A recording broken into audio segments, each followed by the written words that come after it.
you. All right, thank you all for being here this morning. We've got a pretty tight schedule today, so we're going to go ahead and get started. We don't want to waste any time. If you're here in this room, I think you're probably the A team today, because I got to tell you, it was a beautiful morning. It was quiet and it was raining, and I really thought seriously about calling in today and having somebody else moderate. So you not only got up and you got out in the rain, you're here first thing in the morning in a government contracting session. So kudos to you. You are the A team. Thank you for being here. I'm Gina Woodward. I'm the Regional Director for the Small Business Development Center at West Texas A&M. At the SBDC, we get to work with people who either want to start or expand small businesses and really help them with the technical aspects of what it takes to successfully run a business. Sometimes it's business plans, sometimes it's cash flow projections or market research, but we're really there to help people operate their businesses successfully. And one of the things that we get to do at the SBDC is work with our partners who are in government procurement, and you're going to learn a little bit more about them and their roles in just a second. So this particular panel, if you're here in the room, it is for both new and existing business owners. We want to teach you, one, how do you even start government contracting? That's a question that we get a lot. It sounds like an intimidating thing, and sometimes it can be. There's definitely a process to that. These are the experts. They are here to help you with that. So we'll cover everything from how to get started, what kind of certifications are available, and really how can they benefit you? Is it right for you? We want to help you figure that out. So we're going to have our format today. We've got 40 minutes of Q&A with questions that we wrote together, kind of addressing the things that we see the most often. And then we'll have 10 minutes of Q&A from all of you. So as we go, be thinking about questions that you might have for everybody on the panel. So real quickly, I would like them to introduce yourselves. Randy, you want to go first? Good morning. Thank you, Gina. Not sure that I'm an expert, but I do appreciate it. My name is Randy Crawford. I am the Small Business Program Manager for Consolidated Nuclear Security. We're the maintenance and operating contractor for the Pantex plant, which is, for most everybody would know, is northeast of town here. What I do is I'm not actually a buyer, but I am a liaison between the buyers and the in small businesses, and so we encourage. We have CNS has a small business first priority, and I encourage that and help them locate and identify small businesses that we can do business with. So look forward to talking to you this morning, and thanks for your attendance. My name is Trae Kepley. I'm the purchasing director for the city of Amarillo, and basically I help spend and be fiscally responsible with taxpayer dollars through expenditures. So basically I'm in charge of the purchasing department for the city of Amarillo and all contracts and anything that comes through that office. My name is Alyson Villalon. I'm the assistant purchasing agent for Potter County. I started as a buyer one, so I've been a buyer and now I'm the assistant. Hi, good morning, everyone. My name's Rich Lyles. I'm the director of the Apex Accelerator Center at Texas Tech University, formerly known as the PTAC, the Procurement Technical Assistance Center.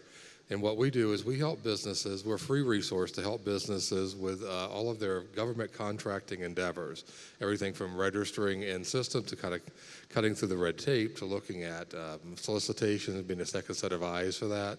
So we are here to help you win government contracts. Perfect.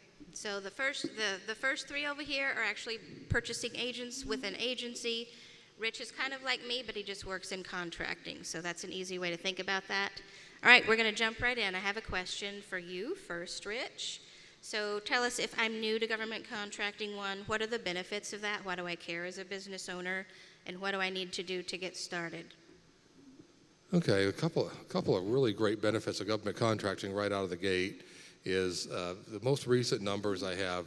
Last year, the federal government spent about $640 billion in acquiring goods and services. And the state and local governments in the aggregate around the country and in the territories spent approximately $1.8 trillion on goods and services last year. So it's about a 2.4 $2.5 trillion annual industry. So it is huge. It's the largest market that's out there anywhere on the planet.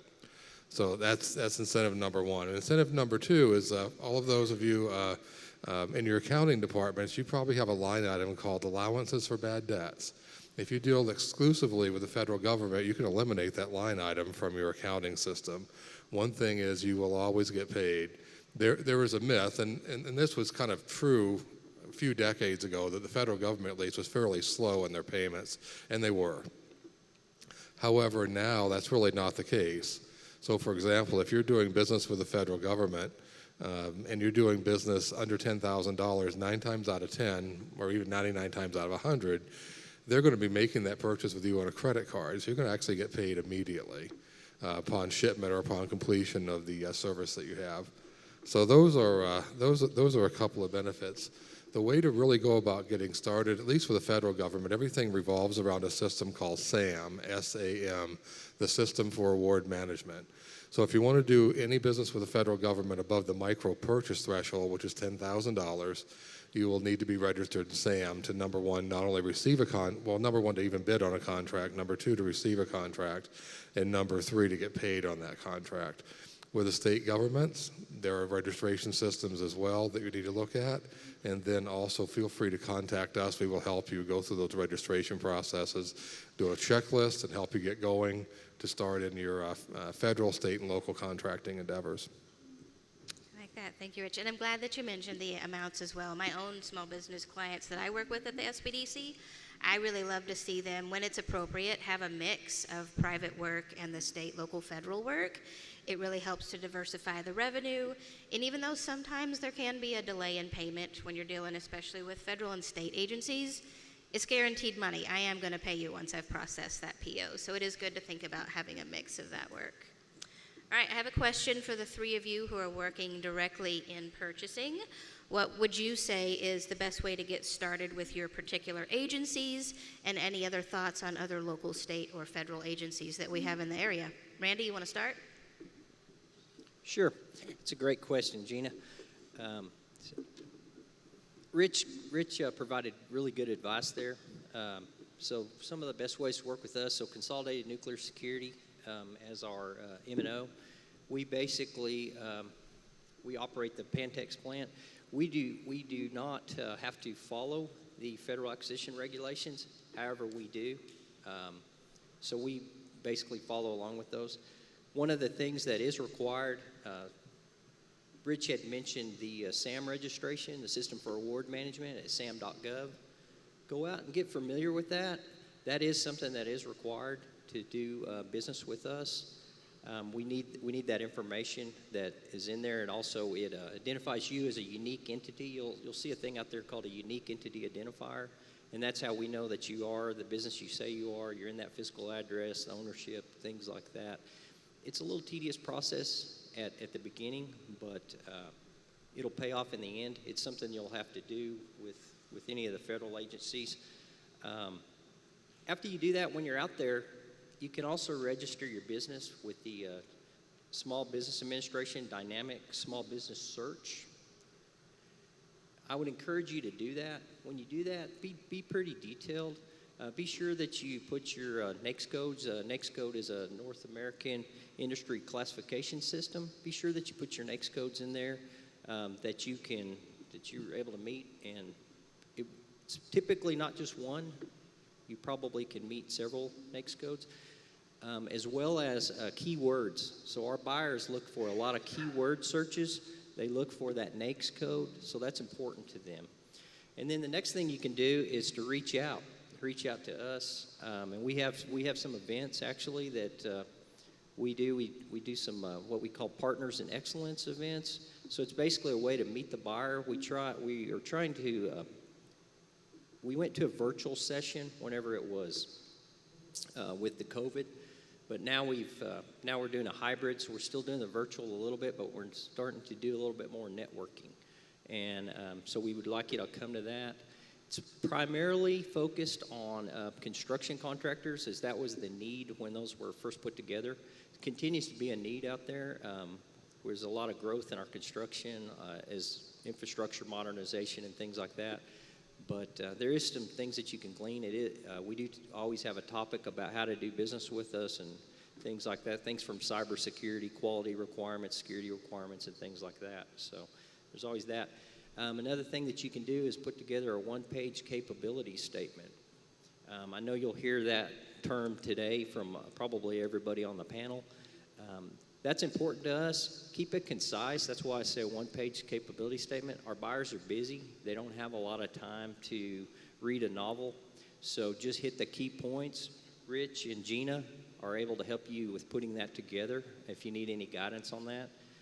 But that's important for us too. And then get familiar. Go out to our website. There's a lot of information out there. You'd be surprised what's out there on the website. Get familiar with our missions and how you can maybe help us meet that mission, as well as take a look at, we have a supplier tab on there that has some forecasting.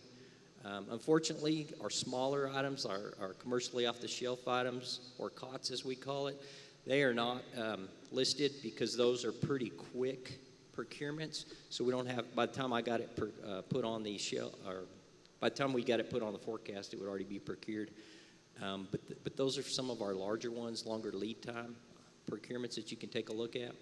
So that's probably the best way to do business with us. So we appreciate your attention. Thanks.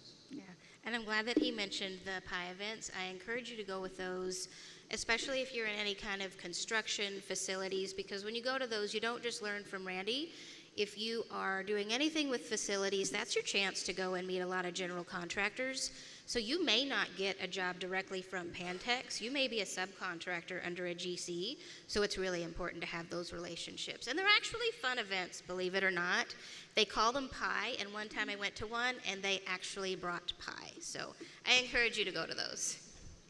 All right, Trae, how do we do business with the City of Amarillo? Yeah, so the best way to do business with the City of Amarillo would, one, you could email purchasing and the number 2 at amarillo.gov and request to be a vendor with the city. And what we'll do is we will email y'all back a copy of a vendor application that we want submitted back to us so that we can set you up as a vendor in our system. And basically, you'll have to enter as many NIGP or National Institute of Governmental Purchasing codes. It's a commodity code that your company offers. And based off that NIGP code that you're submitted, I always tell everybody to put every NIGP code that your company offers as a service or as a commodity on there. That way you're notified, because we run a vendor list in our JDE. It's an Oracle-based software, and that vendor list is it's ran off that NIGP code. So we enter that NIGP code, and whatever vendors are under that NIGP code, and then you'll get a copy of what we call an interest letter. Another thing you can do too is get on publicpurchase.com. That's where we post all of our bids. It's kind of the same process. You have to enter NIGP codes, and like I said before, try to enter as many as you can so that you're notified. But that's where we post all of our bids, our formal bids and informal bids as well. And you'll get an automatic notification from Public Purchase as well, as long as you're underneath that NIGP code. And if you have any questions during that process, feel free to give us a phone call. Our phone number is 806-378-3028, or you can email us too. So. Perfect. And y'all are hearing a lot of acronyms today. I've been doing this for 15 years, and I forget what half the acronyms are most of the time, so don't feel like we expect you to remember and know these. Rich is your guy. He's the one who helps you with all those registrations and sorting through those systems. So don't feel like you have to walk away from here knowing exactly what you're going to do. Follow up with Rich afterwards, and he'll help you out with that. All right, Alyson, how do we do business with Potter County?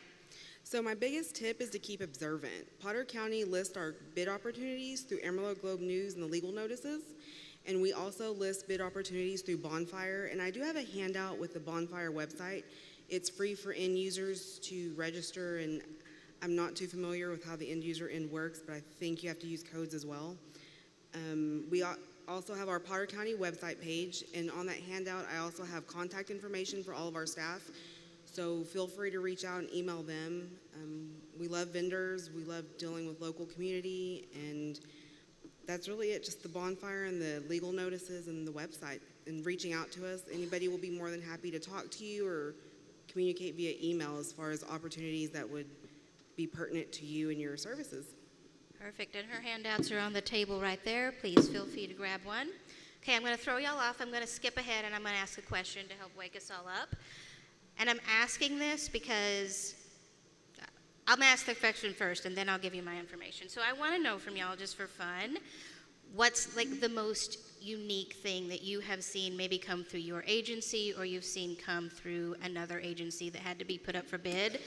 And I ask this, so we had a procurement department in our office, and I think the strangest thing that we ever saw come through was, so in the military, they obviously have chaplains on staff, but some of those are actually contracted. They actually have to issue contracts and take low bid chaplains. And I'm sure it's not always low bid. Hopefully it's not. But just so you know, if you're ever in the military and like you need to go see your chaplain, it's possible that he was the low bid chaplain. So what things like that have y'all seen come through that are kind of unique and unexpected? Rich, you want to kick us off? Oh boy. Let's see. It's going to be a toss-up.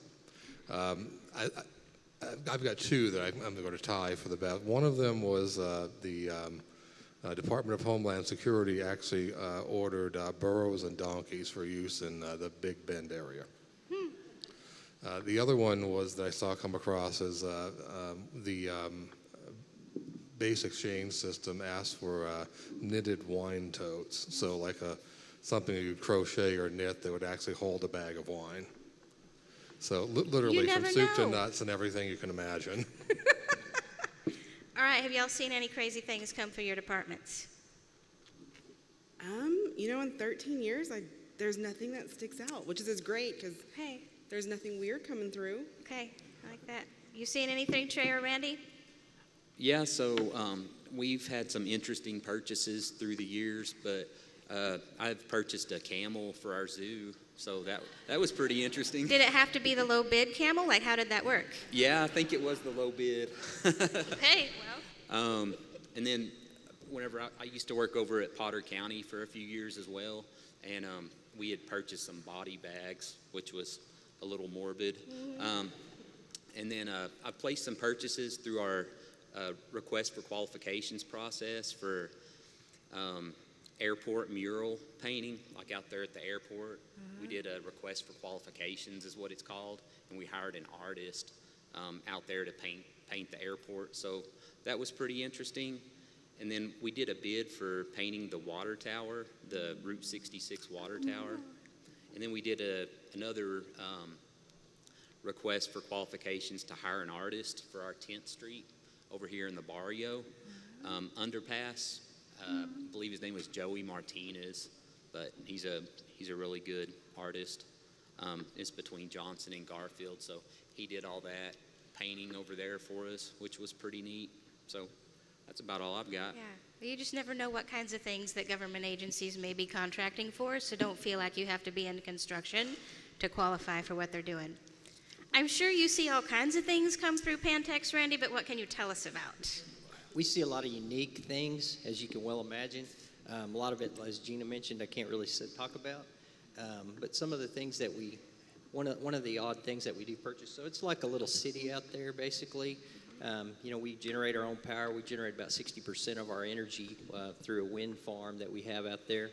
And so you can imagine we purchase pretty much anything that the city would purchase, anything that a small city would purchase. So one of the unique things that we purchase is, as you know, security is a big deal out there.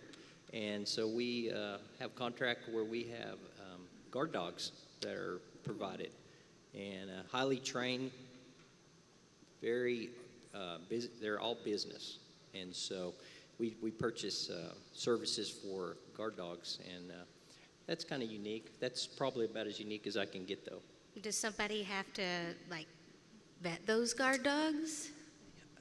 Yeah, they're vetted. You have to put on the suit and, get attacked? Yeah, it's not like my little dog that I left at home. Okay. But, yeah, they're vetted and very highly trained. Okay. Well, thank you. All right, Rich, I have a question for you because I think this is one of the most important things to take away. What kind of certifications are available for business owners, maybe local, state, or federal? How do they work? How do they benefit them? Why should they pursue that? Okay, well, let's start off with the federal. There's actually quite a few of them.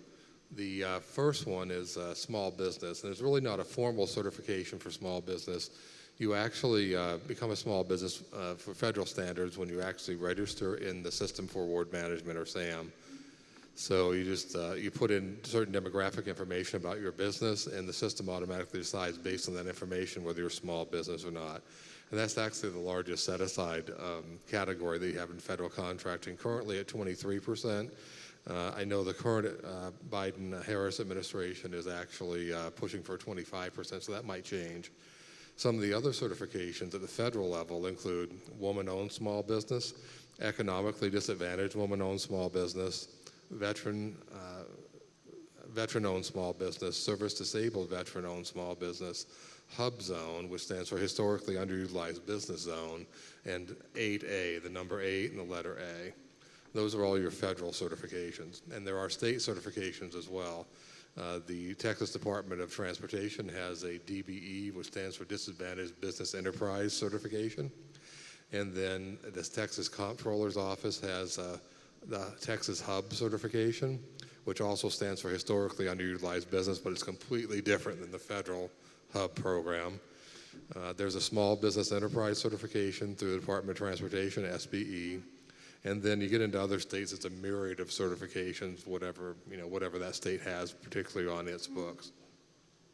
One of the biggest advantages of being certified, as opposed to not being certified if you qualify, is that at least at the federal level, a contracting official can set aside a requirement so that only certain certified companies and categories can bid on it. So, for example, a contracting official can set aside something that says that only service-disabled veteran-owned businesses can bid on it, or only qualified 8A, certified 8A firms can bid on it, or woman-owned, etc.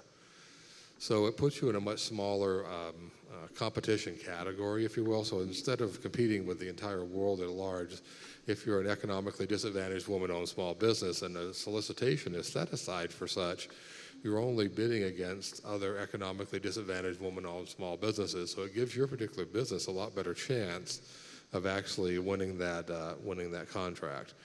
And one of the questions that I get with that particular one is people a lot of times kind of dismiss it and they say, well, I'm not economically disadvantaged. Does anybody have the idea of what the federal government considers economically disadvantaged?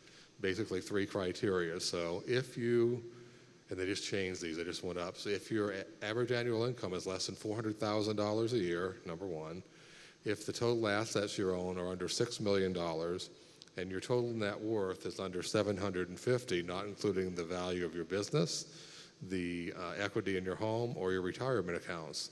If you meet all 3 of those criteria, and actually I take that back, it went to 800,000. 800,000, 6 million, and 400,000 average annual income.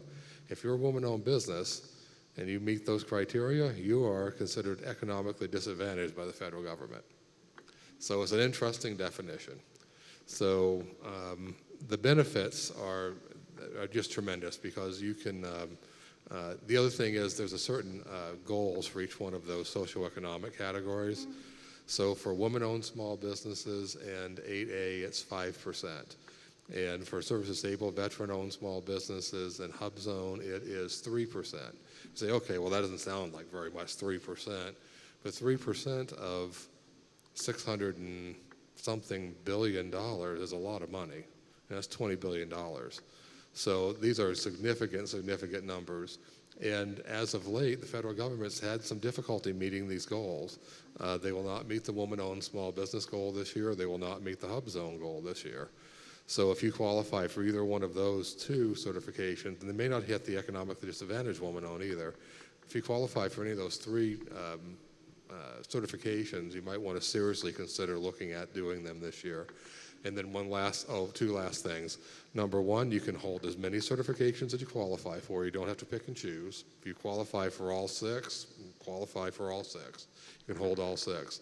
And the last thing is, I forgot to mention earlier when we were talking about SAM, SAM registration is 100% free. There are a lot of companies out there that will come out of the woodwork that will try to do anywhere from $500 to $1,000 to $2,000 to $3,000 to register in SAM. Don't pay them a penny, register yourself. It doesn't cost a penny, and we're definitely here to help you with that. Well, if you take away anything today, apparently most of us in the room are probably economically disadvantaged according to those federal agencies. I wish the IRS had the same definition, but they do not. All right, I'm going to keep y'all on your toes, and I'm going to skip ahead, and I'm only going to ask half of a question just to make sure y'all are awake. Will y'all tell me, this is for Randy, Trae, and Alyson. Alyson, kick us off. Is there anything in particular major that Potter County is looking to buy in this upcoming budget year?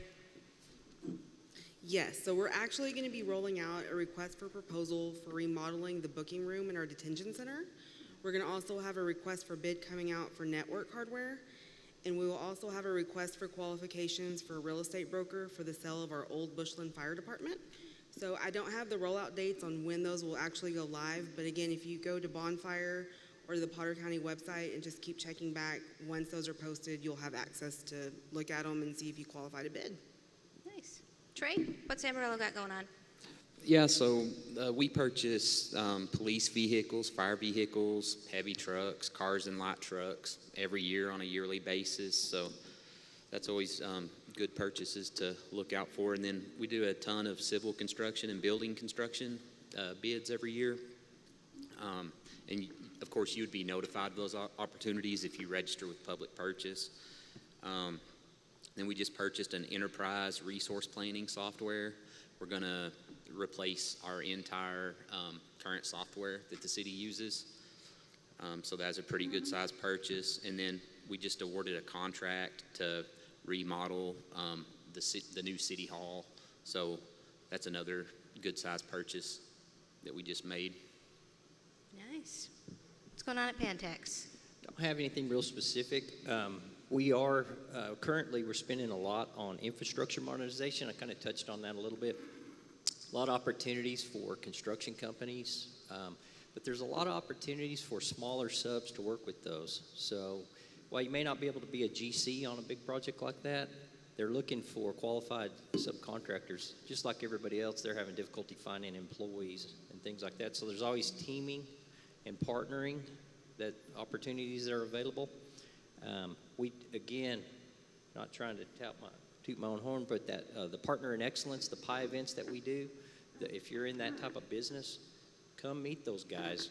Give them a business card. You may not have anything right away, but they may have a need for that. Anything from site cleanup to electrical, concrete work. I mean, just all kinds of stuff like that. Just want to give you kind of a little, just to encourage you a little bit. So Rich hit on our small business goals. We do have small business goals, just small business in general, as well as each of the socioeconomic categories that he talked about. Last year we exceeded that, so about 52.6% of our spend last year. And our procurement spend is just under $250 million in FY22. We will exceed that a little bit this year. That's just at Pantex. Of that, about $52 million worth of that spend was local. So I want to encourage you to get in touch. I don't think I told you before, but the best way to get in touch, and you'll see that on our website when you go out there, I'm probably the best way to get in touch with those buyers. The buyers, it's difficult for them to reach out. Calling them is very difficult. It's hard for them to return a call, but an email is the best way to reach out to a buyer. But also, just get your information to me, and what I do with it is I disseminate it throughout to the end users and get it out there. And then if it's something that we need to, have an introductory meeting or something like that, I can facilitate that too. So I want to encourage you there. I think I went a little off topic, but wanted to give you that. Thank you. No, and I love those stats. And I think I know them well enough I can put words in their mouth. They're not here because they have to be here. They're here because they live here and they work here and they legitimately want to do business with local companies. They go to church with all of you. They see all of you walking around the neighborhood. They know that if they give you a contract, you're going to do top quality work. You're going to make sure that that contract is fulfilled and fulfilled correctly. So don't feel like they're here just to be the face of the organization just because they have to. They want to get to know you. So be sure that you stick around and get to meet them afterwards. All right, Rich, I've got a question for you because we briefly mentioned capability statements. Tell us, what is a capability statement, who wants those, and how do you go about putting one together? Okay, basically in a nutshell, a capability statement is essentially the resume for your business. It basically tells your prospective clients and prospects why you're the best company to be hired to do the job.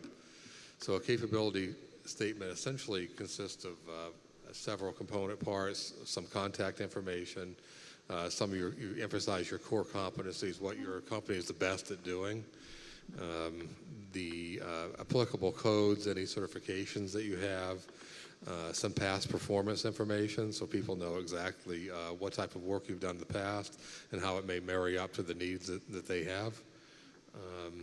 And you basically go and put one together. You can come see us. I have some examples of capability statements, some examples of some good ones. I mean, if you want some examples of not so good ones, I can give you that too. But we'll get you some good ones. And then we can kind of walk you through the process of how to construct one. And then it's really more of an art than it is a science. It's kind of both. It's an art and a science. I tend to do mine in kind of I block. There are 90% of the world's population is more creative than I am. So it's really your creation, your document. I'll give you the essential elements you put on it, and you just will turn you loose, a one-page document, and you make it the best document you can that really represents your company as part of your marketing toolkit. I like that. Thank you. So I'm going to ask you, Alyson and Randy and Trae. So Rich talked a little bit about certifications a bit ago. Will you just briefly tell us, because you're working with both local and some federal money, which ones in particular mean the most to you, just so that everybody here, if they want to work with one of you, what do they need to focus on first? Randy, kick us off. Yeah, as I mentioned earlier, we have a small business first preference in our purchasing, especially in our lower dollar purchasing. And Rich had touched on that a little bit. We use what we call a P card, a purchase card. So it's basically essentially a credit card. So that's essentially for small purchases, a lot of things that are commercially available off the shelf. So things like that we use the credit card for. So we do buy that locally, a lot of it, when we can. We also want to support our local community because, like Gina said, we do live here. But some of the certifications that we're having difficulty with is women-owned small businesses. Rich touched on that the federal government's having difficulty meeting it. We're no different than them. We're basically procuring. We're basically a subcontractor, we're a prime contractor to the federal government, but we have to use a lot of subcontractors to fulfill our mission. And so that's one. We're always very supportive of veterans, be it just a veteran-owned business, service-disabled veteran-owned business. Those are important to us. Hub Zone is one that we look for too, a little difficult to find. So we're all those socioeconomic certifications are important to us. So if you've got that, I'm not going to say that it gives you a leg up, but we do look for that. And when we can, we try to do set-asides. If we're able to do that, if we can identify enough veteran-owned companies, we maybe can set something a procurement aside specifically for veteran-owned companies. We don't do that a lot because we don't have that. We don't have that mix. We don't have that strength in numbers. But yeah, all those certifications are a plus for us. Yes. Nice. Trae, what do you look for at the city? So anything, any purchase that's between $3,000 to $49,999, and then we look for historically underutilized businesses or a hub. So we're required to contact at least 2 of those. SAM.gov registration, that's really important for us as well. And then on a lot of our federally funded projects, and then DBE goals have to be met. So that's some of what we look for. And when I tell you that Alyson and Trae are both with local agencies, they're with a local city and a local county, keep in mind, most of our cities and counties are getting state and federal dollars funneled through. So all of the certifications that Rich is talking about, even if it's federal, Alyson and Trae may need those. So don't feel like there's one that's necessarily better than the other. What are you looking for right now, Alyson? So right now, it's nothing in particular. If you are a small woman-owned business or a veteran-owned business, that's great. But if you're not, that won't prohibit you from doing business or us looking at you. Just whatever is applicable to whatever you're bidding on. So we have a little leeway in that respect. So. Perfect. All right, I think we have time for one more of my questions, and then we're going to go into the Q&A. We have 10 minutes for that. Remember, I got out of bed in the rain for this, so I do expect some questions from y'all, so be thinking about that. I've given you a heads up. So our last question I'm going to ask for you, Rich. So today y'all have gotten to meet people from Pantex, City of Amarillo, Potter County, and Rich is with PTAC, but what other government agencies are out there that might have contracts available? Okay, well, there's definitely a lot. You have all the military bases. That number that I gave out earlier of how much business how much the federal government's spending, about 60% of that is with the Department of Defense. So being located right here, I mean, you have Cannon Air Force Base. It's not too far away in Clovis, and you have some air bases also. As you go east into Oklahoma, Altus, you have Fort Sill, you have some other locations, and then further south down to Texas. So you have the military side. In addition to that, you have other civilian agencies like the Bureau of Land Management has a helium facility here just outside on the outskirts of Amarillo. And then you have the Pantex, as you know. There are a lot of other agencies out there. You can do business with the General Services Administration. GSA maintains all of the federal buildings around the country, and they have a section that actually contracts for that, janitorial contracts, building repair and maintenance contracts, leasing contracts, etc. So there are a lot out there. It's Department of Interior agencies are really great about working with the small business community. They hit their goals they surpass their goals all the time. So there's FEMA when you have disaster relief. Hurricane comes ashore in Louisiana or Florida or something, or there's tornadoes or there's flooding, there's FEMA. FEMA's available out there. And there's a special way to get registered with FEMA. A lot of it's not on their website. If you have any questions about doing that type of work, please come and see me, because there's one step that you won't find out on their website that you need to do that's critical. And so there's a lot of business out there, and then in addition to the federal stuff, there's state and local. There's public universities. There's every single county, 200 and something counties here in the state of Texas. There's a lot of municipalities, the independent school districts. It's a huge variety out there. And one of the things that Rich has access to is a bid match database. And so we've talked a little bit about NAICS codes. NAICS codes are just, it's a code that identifies your business by industry, and you probably have multiple NAICS codes, that's fine.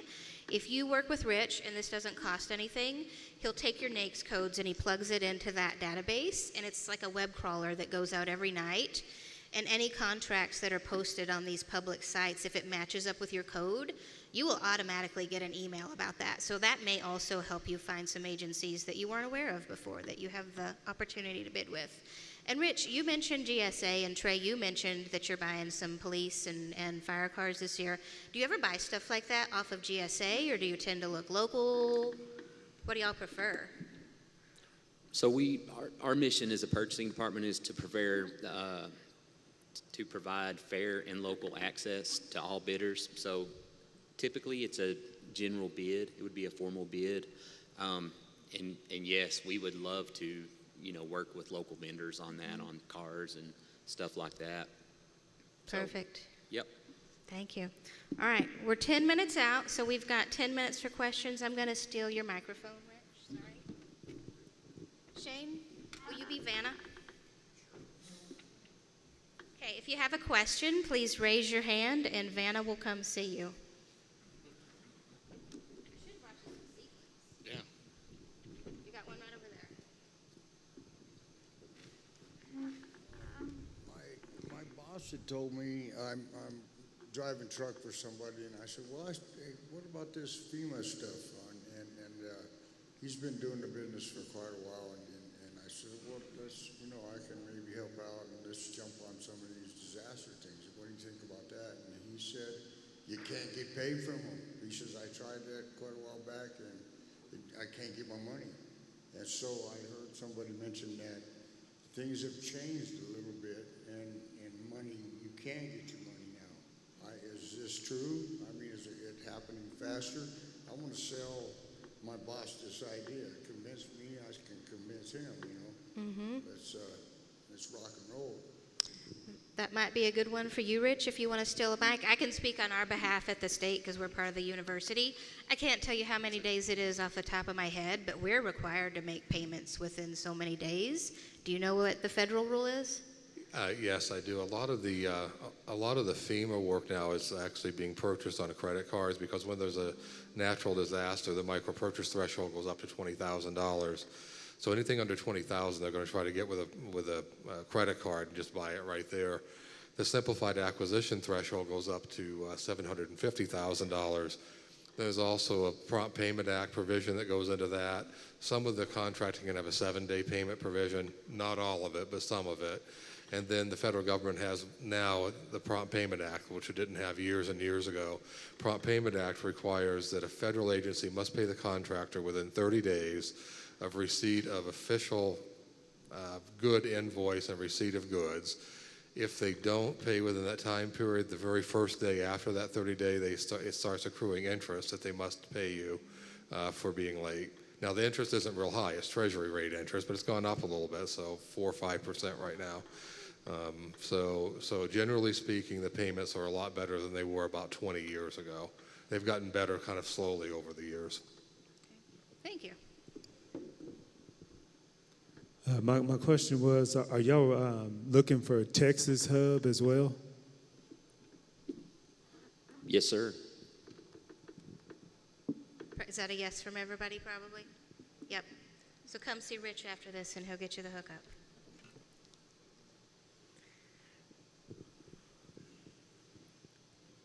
So my question is for Trae and Alyson mainly. Do y'all have instances where you put out an RFP and don't get any bids back on that? And if so, how do you try to get more bids without targeting specific contractors? Yes, we do have that happen every now and then. For the most part, we have a pretty good vendor base that we cover. A lot of times we'll run the NIGP code, like I was alluding to earlier, and then we'll send an interest letter to all those vendors. And most of the time we get a decent response, but there are times where we won't get a response. And at that time, and then we'll huddle back up with the department, and we'll take a look at the solicitation, and we'll do an in-depth review of it. And maybe we got to rewrite the scope of work or the specifications, to where maybe it's, a little bit broader, or find out, or sometimes we'll even call the vendors after the fact, after the bid or the RFP has opened, and we'll try to gain some further insight by doing that as well. So. Same for you, Alyson? It's the same for us. Like Trae said, we kind of, if we don't get a response, put our heads together, figure out why. Do we look into if it's an item or anything like that? Is it sole source? What is the issue of why we're not getting a response? And we will reach out after it's closed and kind of go from there. We really don't have a lot of non-responses. We've had maybe one so far. And we just kind of dig in and see what we can do and how we can follow our purchasing statutes and laws to make sure what we're doing is right and how we can acquire that since we didn't have a responder. And y'all have heard Trae mention NIGP, and then I've talked about NAICS codes. They're similar. They're industry codes that identify the business. So I think you can see from their answers to that why it's important, one, not to just make sure that your codes are correct when you're in those systems, but make sure that they're complete. You're not just going to have one code. If you only enter 1 or 2 codes, but you do a lot of other things, you're going to miss out on those bids because you're not going to get picked up. So work with Rich, with his team, and make sure that that's complete. All right, Vanna, what's next? My question is about the hub designation. Does your office location have any impact on your hub certification, whether you qualify or do not qualify? Okay, for the Texas hub, no, it's not based on geography at all. For the federal hub zone, it's based 100% on geography. So to qualify for the federal hub zone, there's 4 qualifications. Number 1, your principal office has to be located within a hub zone. At least 35% of your employees must live in a hub zone, not necessarily the same one as the office. The business has to be, at least 51% of the business has to be owned by U.S. citizens, and the business has to be a small business by SBA size standards. If you meet those 4 criteria, then you can be certified as a hub zone, certified hub zone business. And those maps are online, and Rich can help you find out if you're in a federal hub zone as well. I lost Vanna. Oh, there you are. Okay. Okay, I own Holt Construction, and do you guys typically go with the lowest bid? And also, if you get like a large contract, do you guys ever give out any upfront money? Is that a good question for all 3 of you? Okay, kick us off, Randy. Yeah, typically we do go for the low bid. It depends. Sometimes we do we do fixed price contracts, but sometimes we do a best value, and that would be an instance where we might not go with the low bid, but typically we do. Yeah, kind of the same with us. We typically go with the low bid meeting specification, but there are times and instances where we use the best value bid method where we evaluate it off different criteria. And of course, we do RFQs, which is a request for qualifications to hire engineers and architects and professional services. And then we have RFPs, which is a request for proposal. That's another different bidding method that we can use. That's evaluated off of different criteria other than just price. So with the county, our motto kind of is lowest bid is not always the best bid, depending on what we're having done, because we have to be good stewards of taxpayer money. So we kind of just do the evaluations and just go from there on that part. Kind of like the city in Pantex, we have different ways of how we get our bids issued and how they're determined. So yeah, lowest bid's not always the winner.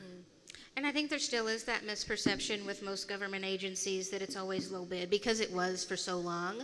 But we all finally realized that low bid is not always the best. I don't know how your low bid camel's working out, but it might not always be the best. So don't feel like you always have to be the lowest bidder. We have 1 minute left. If somebody has a really quick question, let's squeeze it in. Right there.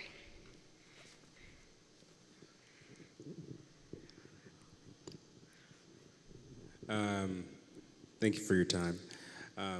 So what advice, I run a business consulting marketing company here in town, and we specialize on business analysis, making things look pretty, and just streamlining systems in place for companies as well.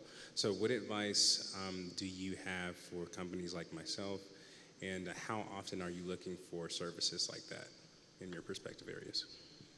All right, answer that as quickly as you can. Is that a good question for the 3 of you? Okay, Alyson?